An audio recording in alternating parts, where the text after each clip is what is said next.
The first time I saw her, I froze.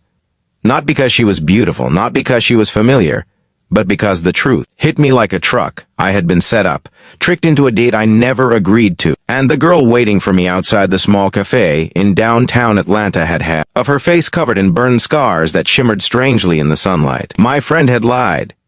Said she was perfect for me, said she was someone I'd never forget. I thought he meant it in a romantic way. I didn't realize he meant unforgettable in a way that would test the ugliest parts of my heart. If you believe kindness and second chances matter more than outward appearance, please like, comment, share, and subscribe. Your support helps us spread stories worth telling.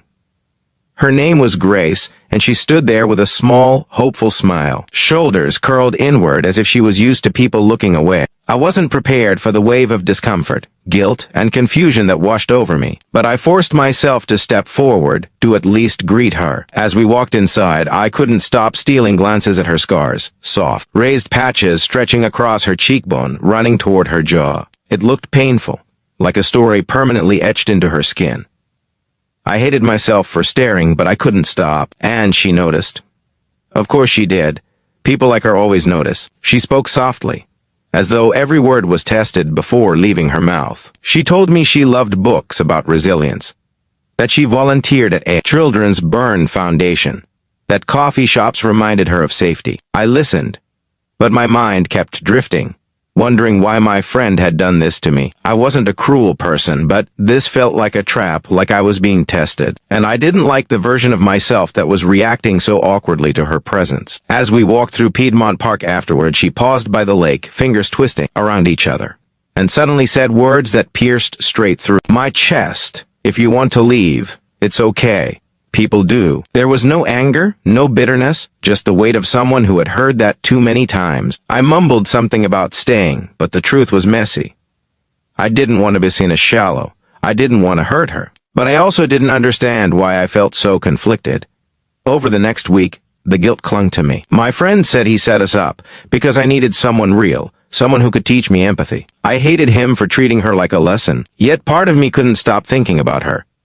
About how she looked at the world with a gentleness I rarely saw. About how she carried a quiet strength beneath her timid smile.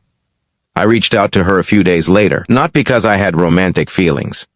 Not because I felt pressured, but because something inside me refused to let the story end with my cowardice.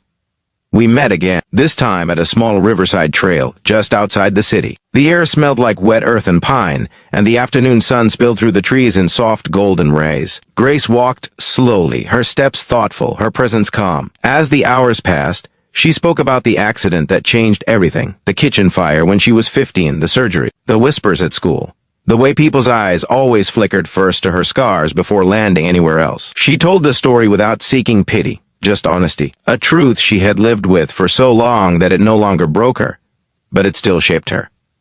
That day, something shifted in me. The more she spoke, the less I saw her burns, and the more I saw her, a woman who had survived something unimaginably painful yet refused to let it turn her cold. A woman who loved deeply, who cared fiercely, who carried warmth despite the coldness she had endured. Weeks turned into months. Our conversations grew longer, our laughter easier, and the space between us more familiar. I realized that her scars weren't frightening anymore. They were simply a part of her, like freckles, dimples, or the curl of a smile.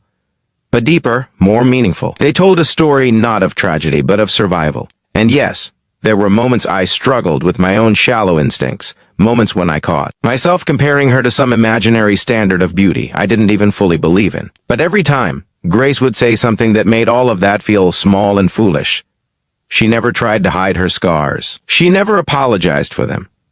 She lived openly, bravely, with a heart that refused to shrink. And in that courage, I found myself drawn in ways I never expected. The turning point came one rainy evening when we sat inside her car, windows fogged, raindrops racing down the glass. She looked straight at me and said the words that changed everything. Is appearance really that important? Her voice wasn't accusing. It was trembling, vulnerable, as if she was afraid of the answer. In that moment, my chest tightened, not because I didn't know the answer, but because I finally knew the truth about myself. Appearance had mattered too much for too long, and it had made my world small. Grace, with her scars and her softness, had widened something inside me. I reached for her hand, and when she didn't pull away, something inside me settled into place. I wasn't pretending anymore. I cared for her. Truly, deeply, honestly. Our relationship wasn't perfect. People stared sometimes. Some whispered. Some asked rude questions. But Grace held her chin high, and standing beside her, I learned to do the same. She taught me that love isn't found in flawless surfaces, but in the places where the world breaks us, and we choose to rise anyway. If this story touched something inside you, if it made you pause and think, please like, comment, share, and subscribe. Your support helps us bring more stories that heal, inspire, and remind people to see deeper than the surface. Before the story ends, let me ask, would you have stayed on that first date? Comment below. Your honesty matters. Grace changed my life, not because she needed saving, but because she showed me what real beauty looks like. And in loving her, I learned to finally see